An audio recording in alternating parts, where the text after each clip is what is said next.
MP चुनाव से पहले इंडिया गठबंधन में दरार नजर आ रही है। अखिलेश को लेकर सवाल पर भड़के कमलनाथ ने कहा कि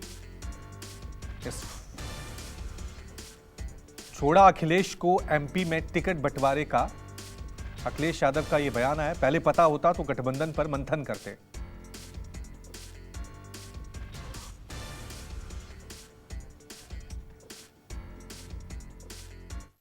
सर अखिलेश यादव ने आरोप लगाया कि कांग्रेस ने धोखाबाजी की है।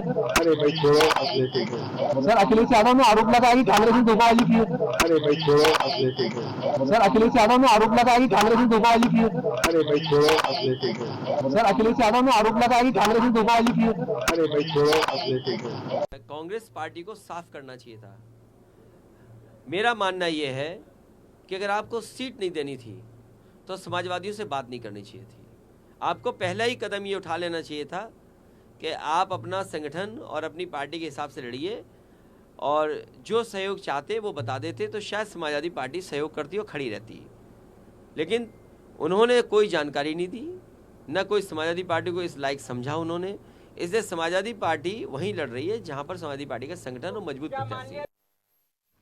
चलिए इस खबर पे और ज्यादा जानकारी के लिए सीधा रुक करते हैं मेरे सहयोगी विपिन श्रीवास्तव का। विपिन, साफ तौर से हम देख रहे हैं अखिलेश बहुत नाराज हैं, क्योंकि जिस तरह से उनका बयान सामने आया है कि पहले हमसे बात ही नहीं होनी चाहिए। तो क्या बात चल रही थी, उसके बाद क्या कांग्रेस ने यहां पे धोखा दिया है?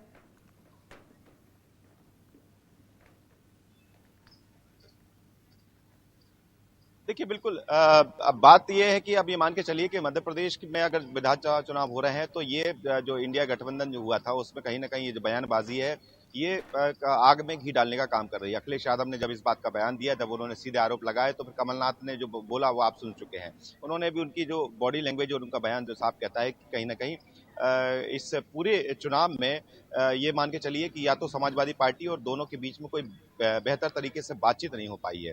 जिन 6 सीटों पर बात की जाए तो वो 6 सीटें बताती हैं कि मध्य प्रदेश में समाजवादी पार्टी कहीं ना कहीं इन 6 सीटों पर, जिस पर अखिलेश यादव दावा कर रहे थे, बात कर रहे थे कि कांग्रेस इन सीटों पर उनके कैंडिडेट उतारे, उन सीटों पर समाजवादी पार्टी अच्छी खासी अपनी पकड़ बनाती रही है। भिंड, बालाघाट के अलावा प्रदीपपुर, निमाड़ी और इसके अलावा परसवाड़ा, बिजावर तो खैर 2018 में समाजवादी पार्टी का ही सिटिंग एमएलए है यहाँ पर। तो दूसरी बात है कि इन बाकी जगहों पे भी देखा जाए तो समाजवादी पार्टी अपनी मजबूती स्थिति में रही है। और देखा जाए तो जो यूपी की बॉर्डर से सटे वो इलाके हैं जहाँ पर समाजवादी पार्टी के कैंडिडेट लगातार उतरते रहे हैं, इन सब के बीच में काफी कुछ असर देखने को मिल सकता है।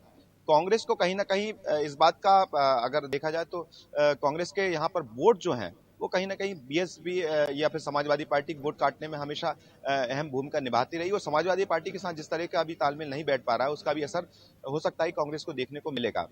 और दूसरी बात है कि समाजवादी पार्टी लगातार जिन जगह पर एक्टिव है, ग्वालियर चंबल की बात की जाए या फिर इसके अलावा यूपी से सटी जगह है, जैसे कि यहाँ पर जो इलाके हैं, निमाड़ी जो क्षेत्र है कहलाता है कि जो यूपी का बॉर्डर का इलाका है, बुंदेलखंड, वहां पर भी समाजवादी पार्टी एक्टिव रही है। तो ये जो तालमेल नहीं बैठना है, ये बयानबाजी कहीं ना कहीं भारी पड़ सकती है, क्योंकि बड़े स्मूथली जो चल रहा था कि कांग्रेस इन सीटों पर, क्योंकि देखिए जिन 6 सीटों पर अभी पूरी चर्चा चल रही है उनमें से समाजवादी पार्टी अब तक 4 जगहों पर अपने कैंडिडेट उतार चुकी है। 6 सीटों पर पूरी की पूरी सीटें पर कांग्रेस भी अपनी टिकट दे चुकी है उम्मीदवारों को। तो इसमें पैच तो काफी उलझ सकता है और हो सकता है कि ठीक है, देखना यह है कि जो पेच उलझा है और अखिलेश यादव का ये बयान सामने आया विपिन